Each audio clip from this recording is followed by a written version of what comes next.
Assalamualaikum warahmatullahi wabarakatuh.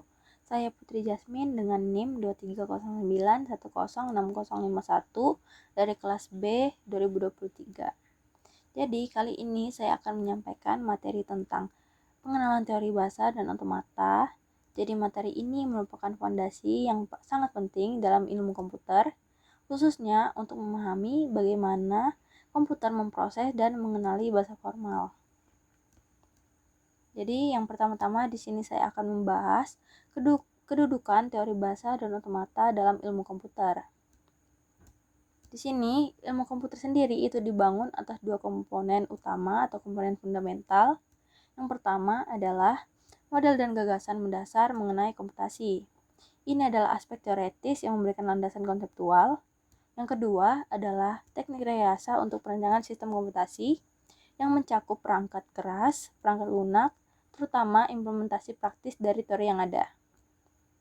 Nah, teori bahasa dan otomata ini termasuk dalam komponen pertama, yaitu memberikan kerangka teoretis untuk memahami komputasi. Jadi, pada setiap bahasa pemrograman memiliki 3 spesifikasi utama, yaitu yang pertama, himpunan simbol atau alfabet, yang dapat digunakan untuk membentuk program yang valid. Lalu yang kedua, ada himpunan program yang benar secara sintaksis. Lalu yang ketiga, ada semantik atau makna dari setiap konstruksi dalam bahasa tersebut. Nah, di sini lanjut ke asal mula pengembangan teori bahasa dan otomata. Secara historis, ilmu komputer itu berkembang dari pertemuan 4 disiplin ilmu yang berbeda. Yakni yang pertama ada ilmu teknik elektro. Teknik elektro ini mengembangkan teori switching sebagai alat untuk mendesain perangkat keras. Lalu ada ilmu matematika. Ilmu matematika ini memberikan kontribusi melalui pengembangan logika formal. Lalu ada ilmu bahasa atau ilmu linguistik yang menyumbangkan penelitian tentang tata bahasa untuk bahasa natural. Lalu yang terakhir ada ilmu biologi. Ilmu biologi ini berkontribusi melalui studi tentang neural network. Nah, dari gabungan keempat bidang ini lahirlah fondasi teoretis ilmu komputer modern. Lalu lanjut, di sini ada konsep fundamental teori bahasa. Di sini ada definisi dari teori bahasa itu sendiri. Teori bahasa adalah studi tentang konsep-konsep string alfabet dalam proses penyambungan karakter-karakter alfabet untuk membentuk konstruksi yang bermakna. Alfabet ini sendiri didefinisikan sebagai himpunan simbol yang memiliki sifat tak kosong dan berhingga. Alfabet berfungsi sebagai elemen dasar untuk membentuk string-string dalam suatu bahasa. Secara konvensi, alfabet ini dilambangkan dengan sigma. String. String adalah deretan simbol yang berasal dari alfabet tertentu di mana peluangan simbol diperbolehkan. Sebagai contohnya di sini ada V yang tersusun dari A, B, C, D. Maka contoh string yang valid antara lain yaitu A, A, B, C, D, dan B, B, B, A. Nah, di sini ada klasifikasi dalam grammar. Dalam konteks grammar formal terdapat 3 kategori simbol, yaitu yang pertama ada simbol terminal. Simbol terminal adalah simbol yang direpresentasikan menggunakan huruf kecil dan merupakan simbol yang tidak dapat diturunkan lebih lanjut lagi. Contohnya A kecil, B kecil, dan C kecil. Lalu ada simbol non-terminal. Di sini ada simbol non-terminal direpresentasikan menggunakan huruf besar dan merupakan simbol yang masih dapat mengalami derivasi lebih lanjut atau penurunan lagi. Contohnya di sini ada A besar, B besar, dan C besar. Lalu ada simbol awal. Simbol awal adalah titik awal dalam proses derivasi. Umumnya simbol awal ini dilambangkan dengan S.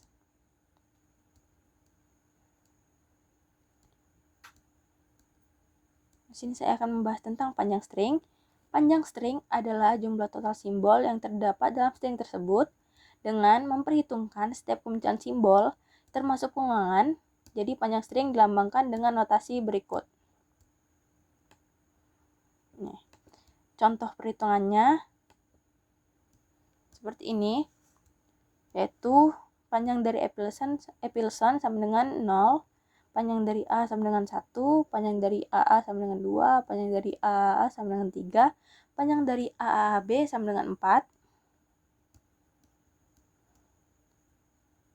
Lalu di sini ada empty string atau string kosong. String kosong adalah string yang tidak mengandung simbol apapun. Jadi, string ini dapat dilambangkan dengan epsilon atau juga bisa dapat dilambangkan dengan lambda. Regular expression. Regular expression adalah metode untuk mengekspresikan bahasa formal menggunakan 4 operasi dasar. Yang pertama, di sini ada concatenation, yaitu penggabungan berurutan. Lalu ada superscript, yaitu operasi pangkat. Lalu ada clean closure, yaitu pengulangan 0 kali atau lebih. Lalu ada positive closure, yaitu pengulangan 1 kali atau lebih. Jadi pada clean closure ini, alfabet itu dapat muncul 0 atau lebih. Sedangkan pada positive closure sini, alfabet itu muncul minimal 1 kali atau lebih. Lalu di sini ada pengertian dan konsep otomata. Di sini ada definisi dari otomata itu sendiri. Istilah atau kata otomata berasal dari bahasa Yunani, yaitu automatos, yang berarti self-acting. Dan di sini juga didefinisikan dalam Kamus American Heritage yang diartikan sebagai yang pertama, a robot atau sebuah robot. Yang kedua, one that behave in automatic or mechanical fashion. Lalu pada dalam konteks matematika, otomata dapat didefinisikan sebagai mesin sekuensial otomatis yang menerima input dan output dan menghasilkan output, di mana keduanya ini dalam bentuk diskret. Nah, di sini ada beberapa implementasi otomata yang dapat ditemukan dalam berbagai sistem mesin penukar seperti mesin penukar uang, model transmisi data, kunci kombinasi, parser, dan compiler. Otomata merupakan sistem yang terdiri atas sejumlah berhingga state. State dalam konteks ini menyimpan informasi mengenai riwayat input dan dapat dianggap sebagai memori mesin. Nah, input pada mesin sendiri itu diperlakukan sebagai bahasa yang harus dikenal oleh mesin. Proses pengenalan berujung pada keputusan penerimaan atau penolakan input. Jadi, suatu string itu dikatakan diterima oleh mesin jika proses kombinasinya itu berakhir pada final state. Final state sendiri itu digambarkan dengan lingkaran ganda.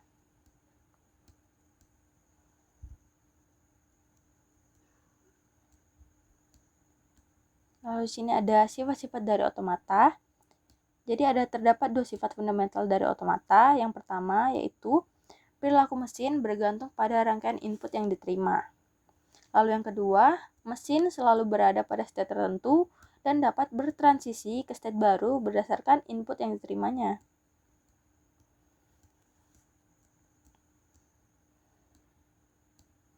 Lanjut, teori bahasa formal dan pengaplikasiannya. Teori bahasa membahas dan memfokuskan pada studi bahasa formal yang memiliki aplikasi penting dalam perancangan compiler dan teks prosesor. Bahasa formal sendiri didefinisikan sebagai kumpulan kalimat yang dibangkitkan oleh suatu grammar atau tata bahasa tertentu. Nah, di sini ada 2 aspek utama dalam bahasa formal. Yang pertama yaitu ada pembangkitan kalimat atau generation. Jadi bahasa formal ini berkaitan dengan algoritma yang menghasilkan semua kalimat dalam bahasa tertentu berdasarkan aturan grammar yang berlaku. Contoh penerapannya dapat ditemukan pada pemrograman visual seperti Visual Basic, Delphi, Visual C, dan Java NetBeans. Di mana kode program itu dibangkitkan secara otomatis ketika kita melakukan aktivitas tertentu. Misalnya ketika kita memasang button pada sebuah form. Nah, maka nama variabel button dan prosedur aktivitas button akan dibangkitkan sehingga kita tinggal mengisi kode intinya saja. Lalu di sini aspek yang kedua ada pengenalan kalimat atau recognition. Jadi pengenalan kalimat melibatkan pembuatan algoritma yang dapat menentukan apakah suatu string merupakan anggota dari himpunan bahasa tertentu. Algoritma ini memeriksa keanggotaan string dalam bahasa berdasarkan aturan yang berhingga. Jika string itu tidak memenuhi aturan bahasa, maka proses kompilasi akan berhenti dan akan mengeluarkan pesan sintaks error. Nah, di sini ada ilustrasi sistem bilangan dalam otomata. Di sini ada sebuah otomata yang menerima semua string dengan syarat tidak terdapat dua digit satu yang berurutan atau tidak ada terjadi perulangan pada digit satu. Di sini pada sebelah kiri di sini ada contoh string yang akan diterima oleh otomata, yaitu 0000, 0001, 0101 dan 1010. Dan sedangkan di sebelah kanan di sini ada contoh dari string yang akan ditolak oleh otomata, yaitu meliputi 1111, 1100, 0110, 0011. Bisa lihat kita di sini. Di sini polanya ada digit satu yang berulang. Nah, berikut ini diagram otomata. Penggambaran diagram otomata yang tadi saya jelaskan. Dapat dilihat di sini. Nah, pada diagram ini terdapat 4 state, yaitu state A, B, C, dan D. Pada state A di sini merupakan state awal. Jadi, pada state A ini, jika mesin menerima input 1, maka akan bertransisi ke state B. Sedangkan jika mesin menerima input 0, maka akan bertransisi ke state C.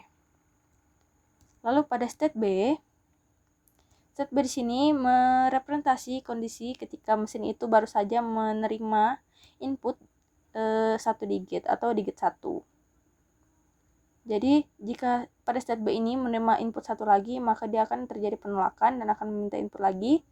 Nah, jika apabila pada state B ini menerima input 0, maka akan bertransisi ke state C.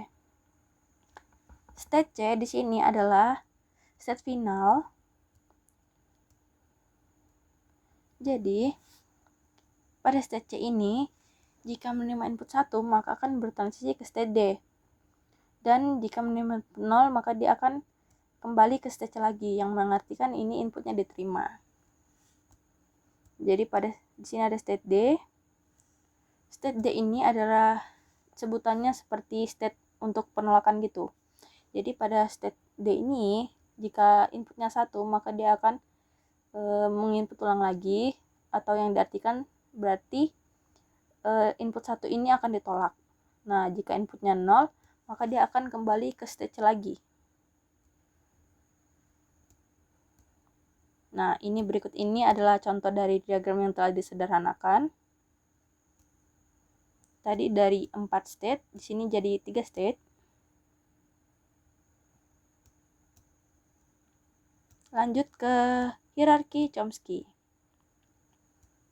Tata bahasa dapat didefinisikan secara formal sebagai kumpulan yang terdiri dari himpunan variabel, simbol-simbol terminal, simbol awal, yang dibatasi oleh aturan-aturan produksi. Aturan produksi sendiri merupakan inti dari tata bahasa yang menspesifikasikan bagaimana transformasi string dilakukan. Nah, semua aturan produksi dinyatakan dalam bentuk sebagai berikut, yaitu alpha, tanda panah menuju beta, yang dibaca sebagai alpha menghasilkan beta atau alpha menurunkan beta. Di sini, alpha itu merepresentasikan simbol-simbol pada ruas kiri aturan produksi, sedangkan beta di sini merepresentasikan simbol-simbol yang ada pada ruas kanan aturan produksi.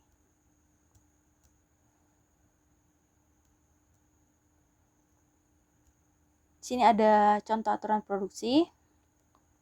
Yang pertama di sini ada T dengan tanda panah menuju A, yang dibaca T menghasilkan A. Lalu di sini ada E menghasilkan T, atau E menghasilkan T dan E. Simbol atau di sini digunakan untuk mempersingkat penulisan aturan produksi yang mempunyai ruas kiri yang sama.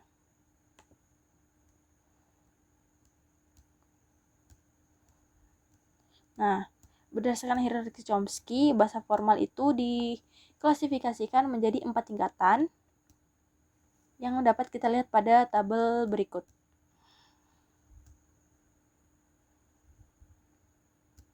Nah, pada tabel berikut, yang pertama itu ada bahasa reguler tipe 3. Mesinnya yaitu finite state automata yang meliputi DFA dan NFA. Batasannya alpha adalah sebuah simbol variabel dan beta maksimal memiliki sebuah simbol variabel yang bila ada harus berada di posisi paling kanan dan boleh juga tidak ada.